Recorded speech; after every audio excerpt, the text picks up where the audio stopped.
Hello, my friends. Welcome to Let's Talk, produced by Wise Mindly Inc. I'm your host, Coach Shay Marville. In this space, we dive into transformative conversations that hopefully inspire you to grow, heal, and have a deeper connection to yourself and to the world around you. So let's talk, let's connect, let's grow together. Hello, my friends. Welcome to Let's Talk. On today's episode, I have a very sharp shooter. Today, we are not pulling any punches. We are diving straight into something that quietly breaks our heart, breaks families, shuts businesses, and keeps people awake at night, and it prevents them from pursuing their dreams.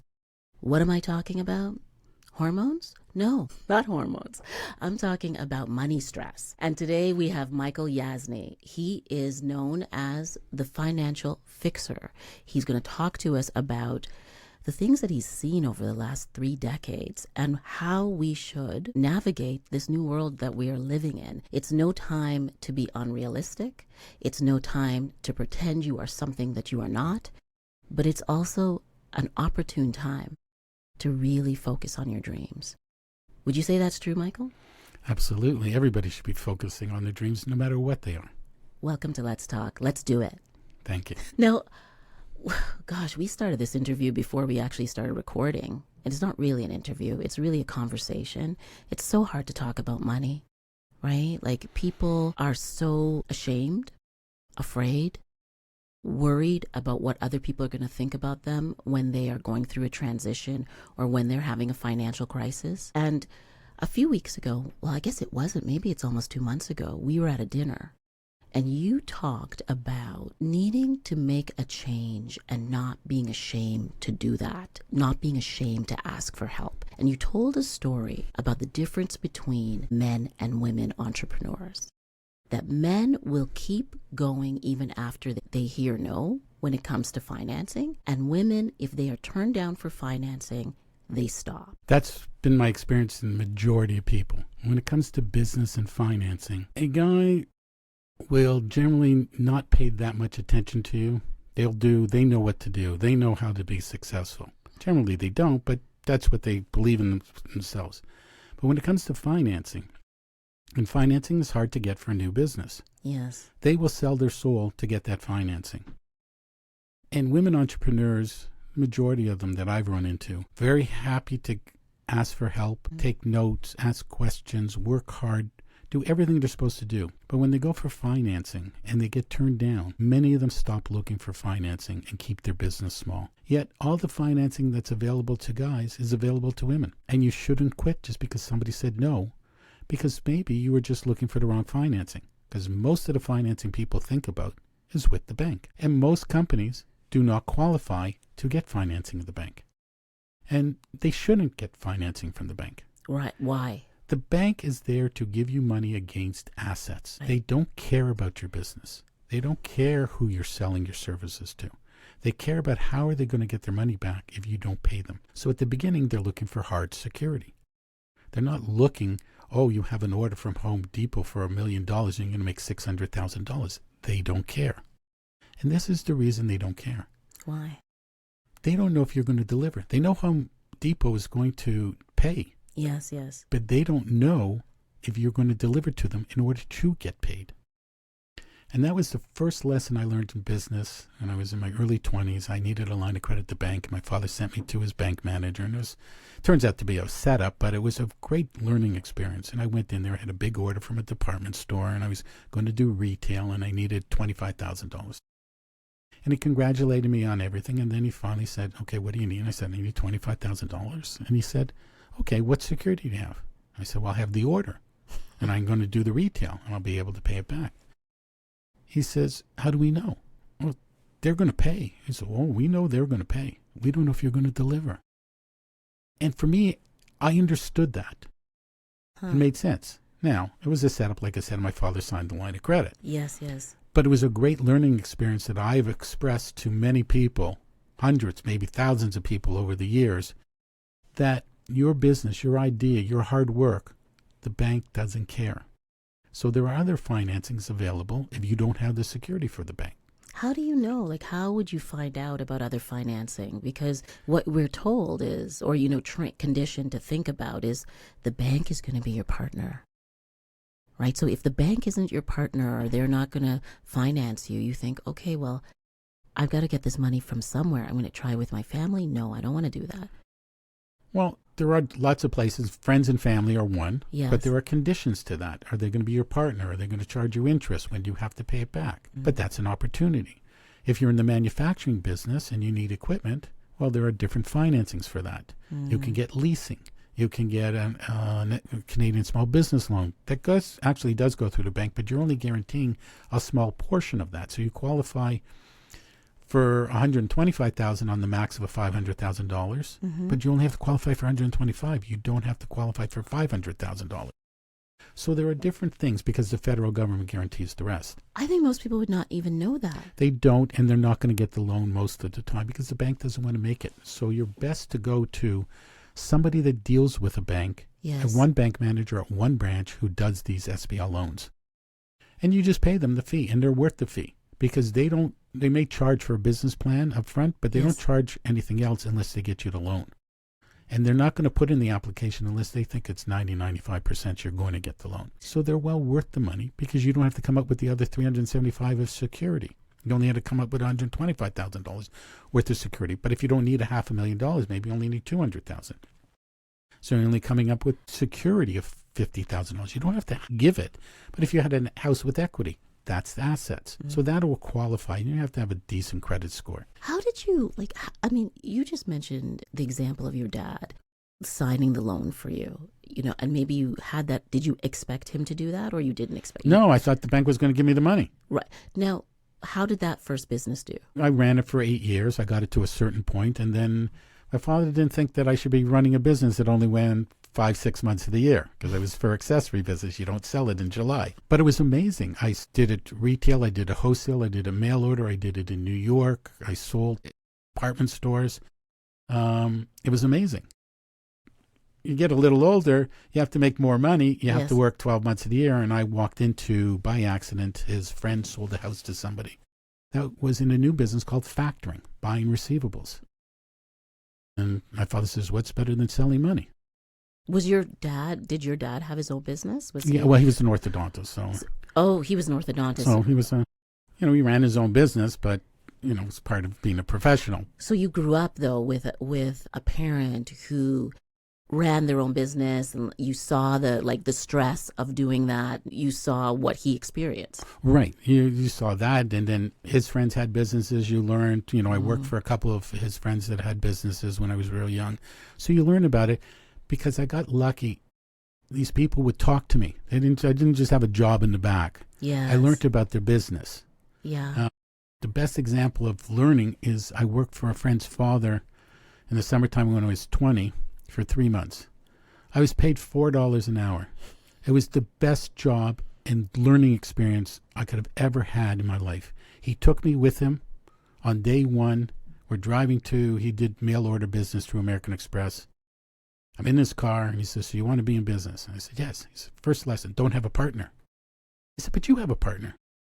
He says, well, don't have a partner that does the same thing as you. And 1 month later, he bought out the partner. But he brought me into every meeting. He let me do everything. I learned about pricing and duties and clearing things at customs because he wouldn't pay a customs broker. So he sent me to the airport because in Canada, you can clear it yourself. So I learned a lot about markups, mail order. Yes, and when you yes. buy something, a mail order, and you're spending $30, probably costs $5, $6, $7. Yeah. It's usually a 300-400% markup. So I learned that, and because eventually I did mail order with my furs. But you learn from everything. You can learn from going to the grocery store, working for them, and stocking the shelves. You can learn about business. One thing that I can tell you, you know how you go and you can go to the store and the Windex is $5, but you go to a job place and it's $1? Yes. It's the same $5 Windex. All that's happened is most likely is a bottle in the box of 24 leaked, and they send the whole shipment back. And now it becomes a job lot. Tell me this. I mean, these experiences you're talking about, they happened to you when you were a young person, early in your career, yeah? Every day. New experiences every day. But how do you now take that mindset and apply it to 2025? Well, everybody comes to me with different problems. Yeah. And I have, instead of just being in the factoring business, buying receivables and selling that, I've learned about everything. Leasing, the SBL loans, BDC, private mortgages, anything to do with financing or getting people out of trouble who get into trouble with financing. Yes. So that's another problem. So it's just about experience. And now I listen because everybody's situation has a different solution. So being able to take grasp from past experiences can help me better explain how a client can get out of a problem or how they fix it or how they move forward or how they grow their business. I use an example. I wrote a mortgage course. So I'm an accredited mortgage course, and so agents took it and got credits for it. And I called it, You're Not in the Mortgage Business, You're in the Money Business. And then I explained why you're in the money business. When somebody calls you up asking about a mortgage, don't ask them how much their house is worth. Ask them, what do you need the money for? Okay? Because a mortgage may or may not be the solution. And most likely it is the solution because you went to a mortgage broker. But it's not always the solution. And the example I used was a new business, been about 6 months in business, and they got a contract from McDonald's for $3 million. Nice. And they needed a piece of equipment, $150,000, regular piece of equipment, nothing special about it, just they needed it for the job. And they went to they found it, and the manufacturer said, okay, it's $150,000. They said, well, do you lease? And they said, no, we don't, but we are associated with a company that does leasing that we send people to. So they sent the person to the leasing company. The leasing company looked at the deal and the company and everything. Said, well, we like your contract, but we're not prepared to give you a $150,000 lease. Because most leases are for 100%. So he decided to go to his mortgage broker and said, I need a second mortgage on my house to buy this piece of equipment. So the mortgage broker does their work. Comes back and says, I can only give you $50,000. So now nobody wins. Mortgage broker doesn't do a mortgage. The leasing company doesn't do a lease. The manufacturer doesn't sell. And the client loses a $3 million contract. And I say, hold on. That's where you come in. That's where I come in. That's why you're the fixer. Right. Think outside the box. Let's go back to the leasing company because we have $50,000. Let's go up to the leasing company and offer them a $50,000 down payment. Now they're only in for 65%. On a $150,000 piece of equipment that's easy to resell if something goes wrong. Right. It's not a specialized piece of equipment. Now what happens is the mortgage broker made a commission. The leasing company did a job. Mortgage broker might have made a commission on that lease.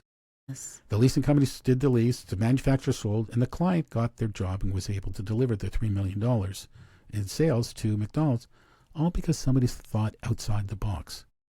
Don't quit. There's different ways to solve a problem. There's not just one. It's also, you have to be able to have an appetite for risk. Like when you say, someone might hear second mortgage. I don't want to take that chance. Well, it's usually the spouse that doesn't want to take the chance. That's the biggest hurdle. Once you get over that hurdle, everything's easy. But you have to look at what do you have and what are you going to do with that money. It's not how much you pay for the money. It's how much money you're going to make from the money. So that's what's important. You have to look at everything and determine if it's worthwhile. And are you charging enough for your services? Are you charging enough for your product? And many people, especially new in business where they're looking for sales, discount their service or their product in order to get sales. And that's wrong. Talk to me about that, because that piece right there, like the underpricing of your product or service just to get the business, that's a dead end. Right. So all it is a slow way to bankruptcy. So I tell people, it is none of your business how much somebody's going to pay for your product or service. It is only your business how much you need to charge in order to stay in business. And if nobody will pay it, find a new business. So you can't sell for something if you're not going to make money. That's right. You have to make money. And that's what you went into business for. Try it. Now, sometimes it's a perceived value. So you might be charging the right price and nobody's buying it. You might raise the price and more people will buy it because they're thinking getting value. And that happened to me, and again, experiences. So I was in it for a business. I made a headband out of 2 foxtails and sold it for $29.95. It cost me $11. The mink and the fox earmuffs cost me $13. I sold for $35.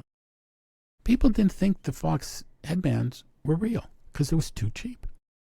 So the next year I raised the price to $39.95 and sold more. Then I raised it to $49.95 the following year and sold even more because people felt better giving me $50 than $30 because they thought they were getting more value because Perceived it was value. first. It was the perceived value.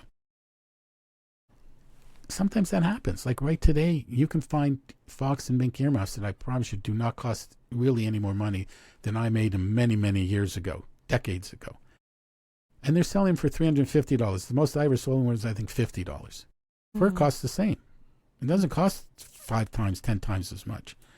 Perceived value. Do you see that kind of opportunity now, though? Everything has changed. I know that everyone's tired of hearing this over and over again, that everything's changed in the last 5 years.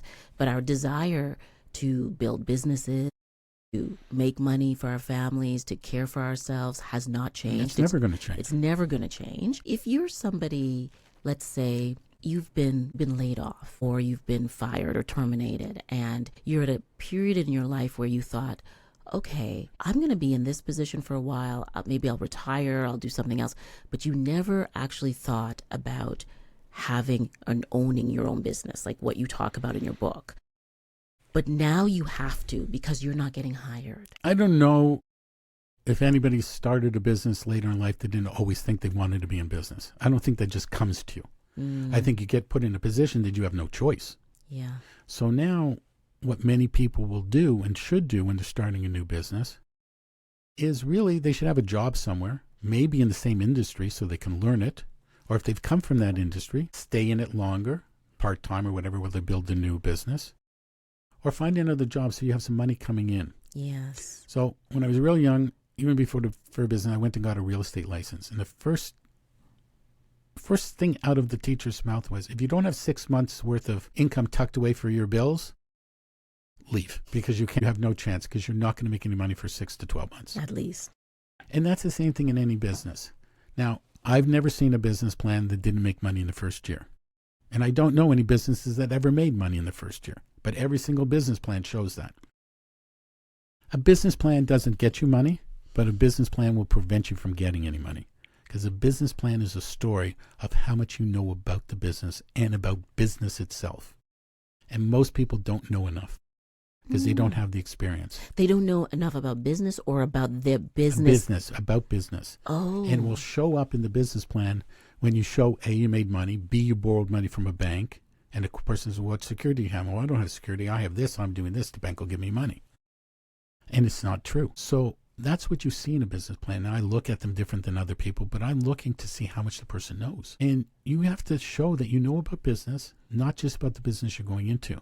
So when I say you have to know about business, does your business plan show that you're paying taxes, source deductions for your, because you have to put the EI and the CPP on top of that. Yes. Does it show that you bought insurance for the business? What else do you need for the business? And that's got to be in there. So the infrastructure of the business is really what you're talking about, in addition to actually what the product or service is. Right. You have to understand business. Your product or service is second. If you don't understand business, it doesn't matter what you're selling. You're going to lose because people will steal from you. Yes. People won't deliver to you. People won't pay you. So you have to understand business. It's saying that sometimes you make more money saying no to an order or a job than you do taking it on. Amen. Yes. So, these are things that people need to understand. Everybody thinks everybody's going to pay you, and they're going to pay you. Your terms are 30 days. Well, in the factoring business, just because you sold your product to Home Depot for 30-day terms, we never took that into consideration. We'd call Home Depot and ask them what their terms are, because that's who's paying us, and that's who's going to pay by their terms, not by the terms you dictate to them, because they don't care. This is how they pay. When you're selling to department stores, which is, if you're in that kind of industry, everybody wants to sell to Walmart or Home Depot or whoever. You better understand before you go in to see them what the rules are. Because if you don't, you're going to get a shock. Because you're selling for $1, you're probably going to wind up with 85 cents. So you need to go in there and sell it for $1.15 to get your dollar. Because they're taking the discount off, and that's for marketing and for returns and whatever other they put in there. But most people don't know that until it's too late. Now, I learned that because I was in the factoring business, and that told the client who was selling to a department store, we have a concern about this. He says, I don't care about that. I said, how can you not care about losing 15%? He says, I raised the price. They just want their discount. They don't really care what the price is. They just want their discount. So I took that into consideration. Then I met somebody else selling to, I think she was selling to Sears. I said, well, our concern is returns. She goes, look in the corner. I see 4 little things that she was selling. It was Father's Day. It was a little T-bar with a brush and a razor on it. She says, there's $300,000 worth of sales. That's all that's left. I said, well, how'd you do that? I don't take returns. I will only take something back to replace. So if it's broken, I'll pick it up and I'll replace it for free, but you can't send anything back for credit.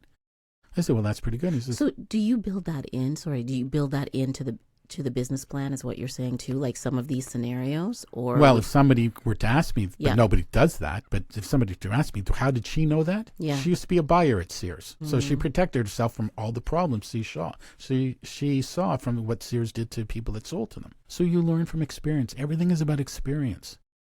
So interesting. Walking across the street, you learn from experience. You go when it's green or you're going to get run over. Is that why you wrote the book? Is it because you were thinking these are things, common sense things that most people just don't know? No, it's because I met somebody on a podcast networking group. Yes. And I told her, about book, and that's what she did. She helped you write books. So I contacted her and we had a call. And then she said after the call, I can't work with you. Now, this is her job. This is how she makes money. I said, why can't you work with me? I'm not sure you're serious about writing the book.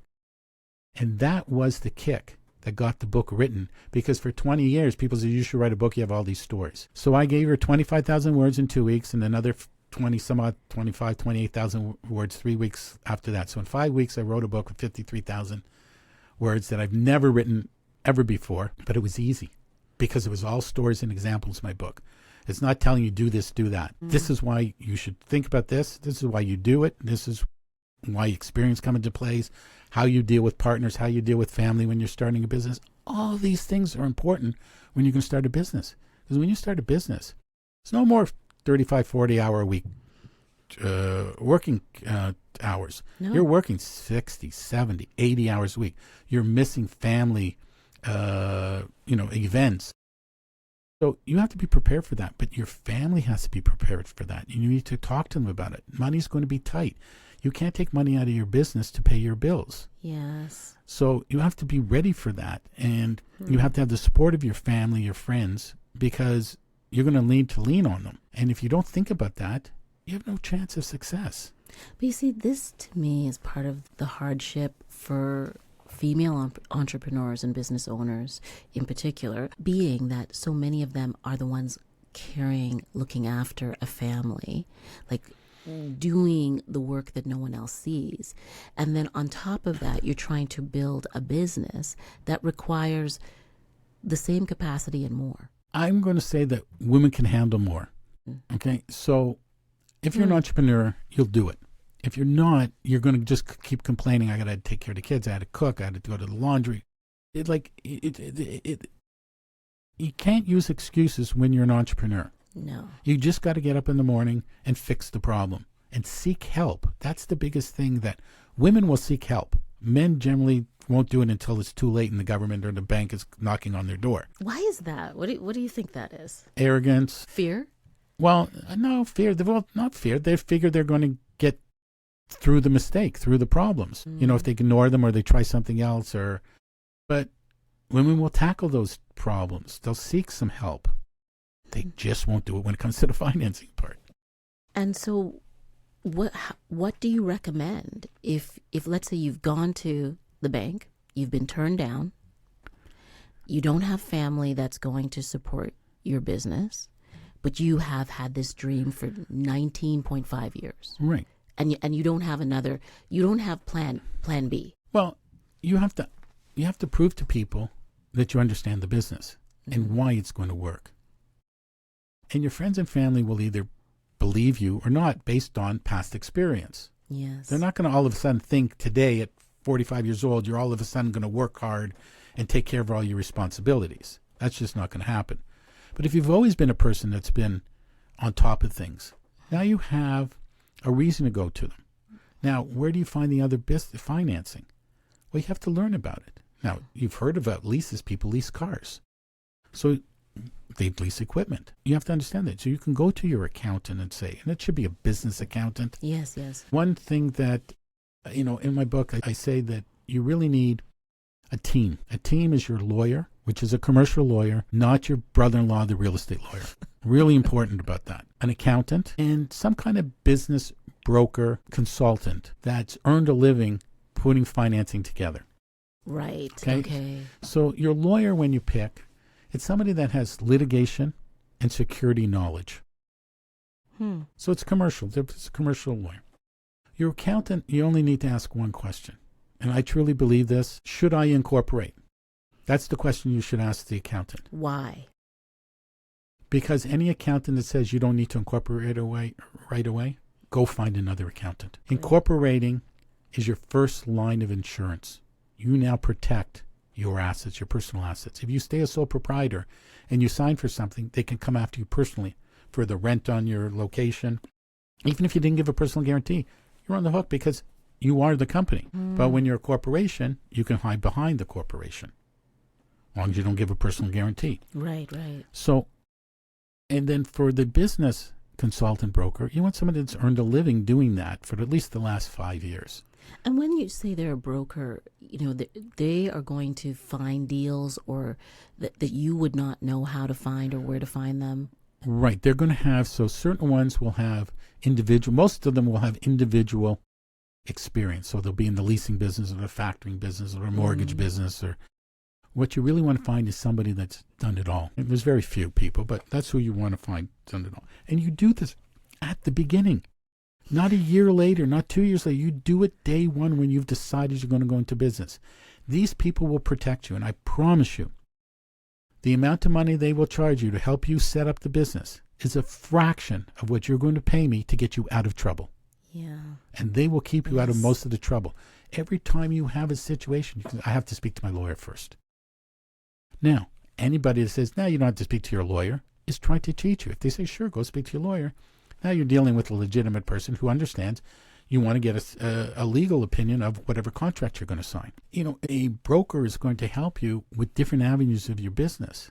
So after COVID, a lot of companies owed money but needed goods from their suppliers, and the suppliers wouldn't deliver to them because they owed money. Well, they can't pay the supplier if they're not in business. So I would go to the supplier and say, we have two choices. We can work together where you will keep supplying the goods to the client, but they'll pay you COD. And you're going to surcharge the invoice 5 or 10%, and they're going to pay you the back debt that they owe you over the next 6, 12, or 18 months. Makes sense. So that's choice number one. That's a great solution. Choice number two is sue them and hope they stay in business, and you get a judgment down the road 2-3 years later that you might collect on. Probably not, because they probably won't be in business, and you will have spent your money on legal fees. So let's work together, because if they don't pay COD, you don't sell. But if you do this deal, you will keep a client. You've lost lots of clients because of COVID. You'll keep a client. They'll pay you part of the back debt, and they'll pay you money up front or COD. And so you're making a profit, and you're keeping the client, and they're staying in business. So it's your choice. Do you want to work with the client? Because if not, we'll find somebody else that will. We're offering COD, so anybody will deal with us. But do you want to work with us? And most of them said yes. Some of them said no, and I said, go sue. And those companies generally went out of business, and these people had large legal bills going after and getting a judgment, which they would get. They're going to be successful against the client. But it's way down the road. Down the road. Yeah. It's down the road. If you were to, not recommend, but if you had an entrepreneur in front of you and they said, you know what, I know I love entrepreneurship. I wake up every day and I want to make something or create something or, sell something. But I don't have an idea about what it is, like what the product or service is, because 2025 it's totally turned me upside down. But I want a business. First thing. What would you say? Yeah. First thing. What's your passion? Do you like to cook? Do you like to build things? Are you into woodworking? What is it? Like, go into a passion. Don't think about you're going to become a multimillionaire from it. Go into something that you love, because that will lead you forward and you might become wealthy. But don't think about becoming wealthy to begin with. Think about being happy. And if you're happy, that business will build itself. So go in. Now, if you have a passion about something but you don't know enough about it, cooking for a restaurant, pastry for a takeout, for a bakery, go work for a few of them. Learn what they do, how they deal with buying, how they deal with the excess when they have to throw it out because it's food. Find out what they do, how they deal with employees that don't show up. Just watch and ask questions.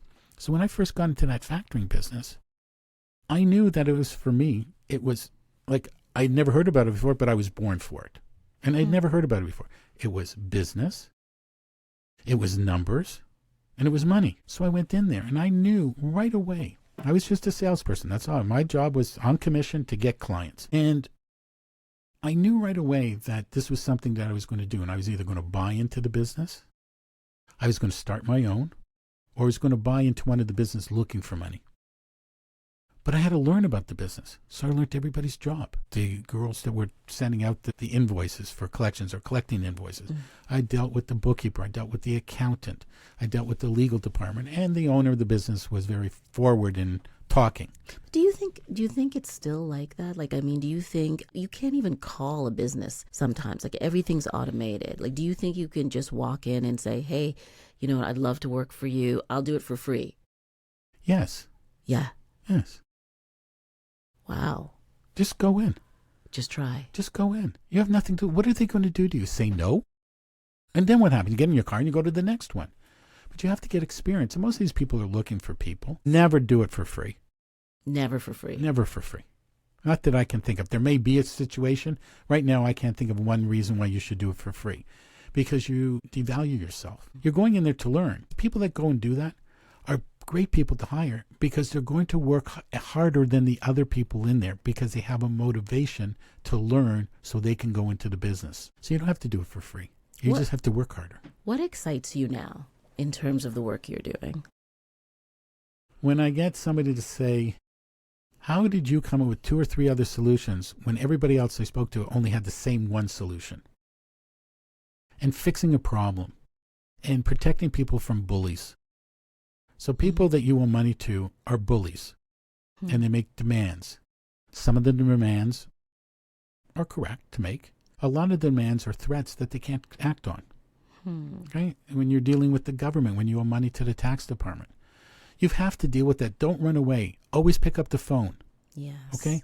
Always fill out your forms, even if you can't send them in money. File the source in the HST forms. But the government's job is to collect. The government will not tell you the rules. They will make certain demands that are really just requests. Like we had a client got a letter. I had to read it a couple of times because the letter made it sound like a demand because they were going after the client's mortgage lender. We want all the information on how you've been getting paid on the mortgage. And if you haven't been paid, we want to know you haven't been paid. The government was looking for other bank accounts the client had. Wow. Stunning. But they made it sound, that letter to the mortgagor, that you had to send in this information on the client. But you don't. It wasn't a demand. It was written like a demand, but it was not a demand. There was no consequences if you didn't. So hence the reason why it's so important for you to have your specialist so at the table with you so you could say, can you read this? Because Right. I'm reading it and I'm freaking out. Right. They're all freaking out. You're dealing with the government. So that's something you just hand over to your lawyer to read and your accountant to act on, or somebody that deals with the government on a regular basis. There's very few people that deal with the government for tax remittance for arrears, Yes, other yes. than a trustee, but there's a few people. I do it, and there may be 1 or 2 other people that do it. It's a specialized situation that I did the first time by complete accident. They were demanding the money. The client didn't have the money. I was prepared to finance the client, but I needed the government to sign off that they wouldn't go after the receivables. And the government hemmed and hawed, but I wanted the client. So I came up with an idea. And eventually the government accepted it because the alternative was 10 people were going to be unemployed and they weren't going to get paid. So they took a shot and it worked out. And that's how I started helping people with tax problems, because you have to deal with them. You can't walk away. You can't hide from it. What have you learned from writing your book? I have a lot of stories. You've learned that you have a lot of I stories. have a lot of stories that, and the book was easy to write because of it. And I know that it would, if somebody reads it, they'll see themselves or see. They'll see that it's possible to go forward, but they have to think about things they never thought about. The experience, the family, the team that you're going to put together, how to deal with different kinds of financing, what they mean.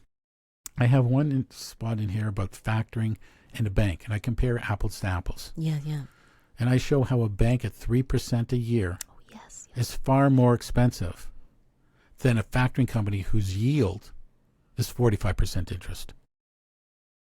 So how is 45% interest cheaper than 3%? Yes. Explain that. Okay. Talk about that. It's not how much money you pay in interest. It's how much money you make from the money you're borrowing or taking in financing. So in this particular case, both companies had $100,000 in cash. Yes, yes. One had bank financing, $100,000 line of credit with a 65% advance, which means you need $100,000 worth of invoices to borrow $65,000. The other company, they both sold the same product. They both sold it for $100,000 and they both made $30,000. So everything was equal. But the other company used factoring. So they both sold their first order. Yes. And the company with the bank was able to margin because they had 100,000 invoices, so they were able to get their $70,000 produced the next order, and they delivered it. The company using the factoring took their $100,000, sold it, got a check for $80,000 from the factoring company, so got $10,000 of the profit and all their expenses back. And they get the other $20,000 when the invoice got paid. But in the third week, they both got orders. The first company using the bank said, I need $70,000. And the bank says, you only have $50,000 in room left in your cash. So they couldn't do the order. The other company just sold the second invoice. They were able to do it. So after 60 days, the first company with the bank still only sold 2 orders. They made $60,000 and they only paid $365 in interest. The other company made 9 sales, paid $270,000, but paid $50,000 approximately in cost. So who was more expensive? The bank that where you paid $365 and made just under $60,000, or the company that allowed you to make $225,000 but cost you $45,000? Wow. So it's not about it. You've got to learn that it's about making money. Yes. And how are you going to make money? And you have to be certain, that you're going to make the money. That there isn't any other choice. But I think people look at the 45% and they go, I don't want to.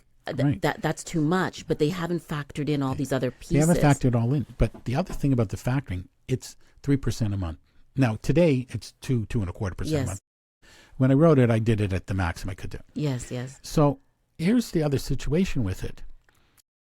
That 2.25%, 3% a month, they're a partner. They're a sales commission in an order. You don't do the order, you don't owe the money. You didn't borrow the money. You sold your invoice for less money. Every time you use a credit card and you walk into a store, that store says, we're prepared to take less money to get paid sooner. You give them the credit card, you paid the $100, you got charged $100, but they only got $98. But if they didn't take the credit card, they wouldn't have sold the $100,000 worth of merchandise unless you had $100 in cash. That's right. So when you're factoring, you're saying, okay, I'm prepared to take money sooner for less. I'm going to take less money to get paid sooner so I can do the next order. If I don't do the next order, I don't sell the first invoice. Wow. I love the way you explain it. This is why you are who you are. And people have seen it and don't understand they're already factoring in their own business when they put down 2% 10 days on their invoice. They're saying to the people paying, if you pay me in 10 days, I'll take 2% less. That's factoring.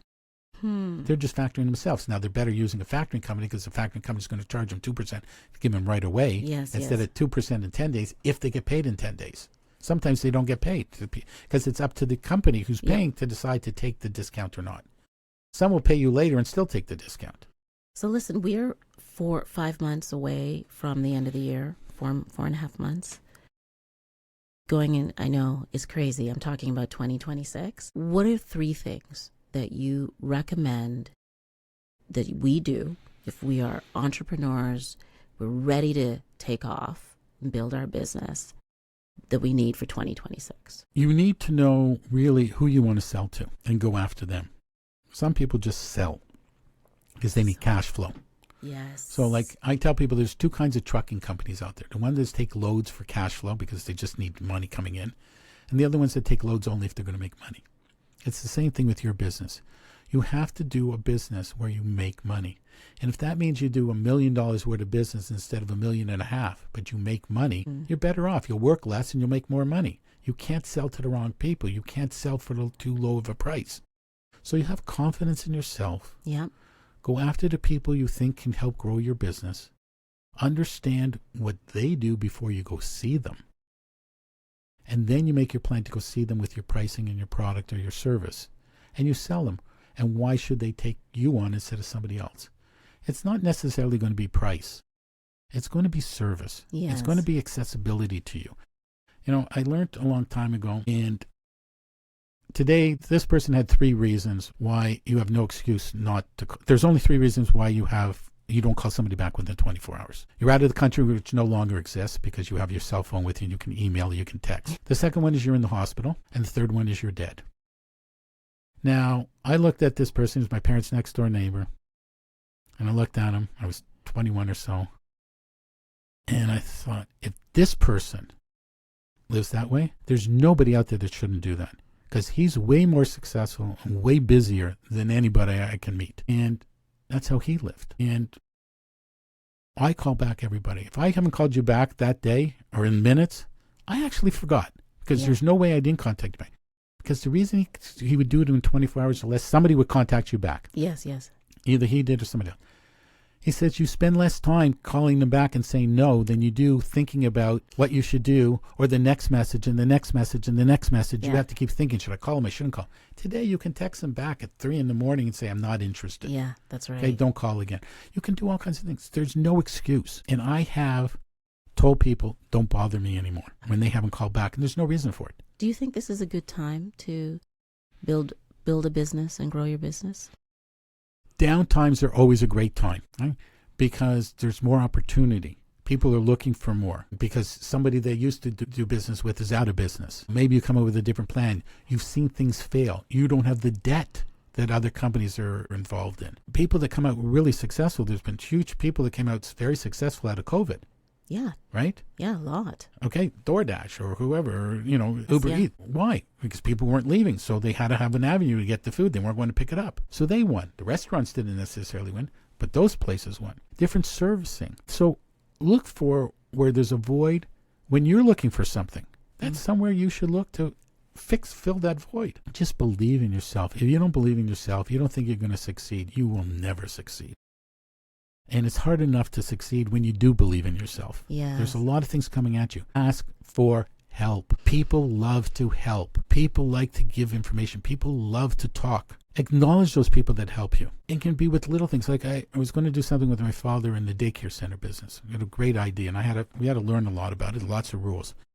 And my father contacted people at the government to get the rules, and they answered their questions reluctantly. But the next day, the 2 women that he had been dealing with each received the largest bouquet of flowers they have ever seen in their life.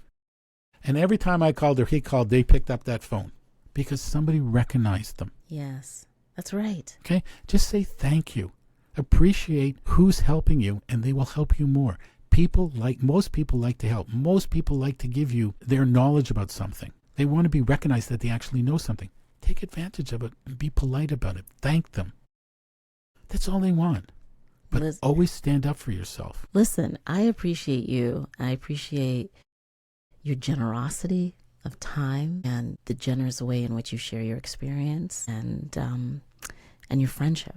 Thank you. And I think that you're helping a lot of people. So thank you so much for being here. Well, thank you for giving me the opportunity to speak to your audience. Michael, it was amazing. Thank you for being on Let's Talk. Thank you very much. My friends, thank you for joining me on Let's Talk, produced by Wise Mindly Inc. I hope today's conversation inspired you to take action, reflect, or embrace on a new way of thinking, on a new path. And if you enjoyed today's episode, and hopefully you did, don't forget to subscribe, share, and even leave a review. Reviews matter. They allow us to do way more than we're doing now. Let's continue the journey of growth and well-being together. Until next time, I'm Coach Shay Marville. Stay connected, stay curious, and let's keep talking.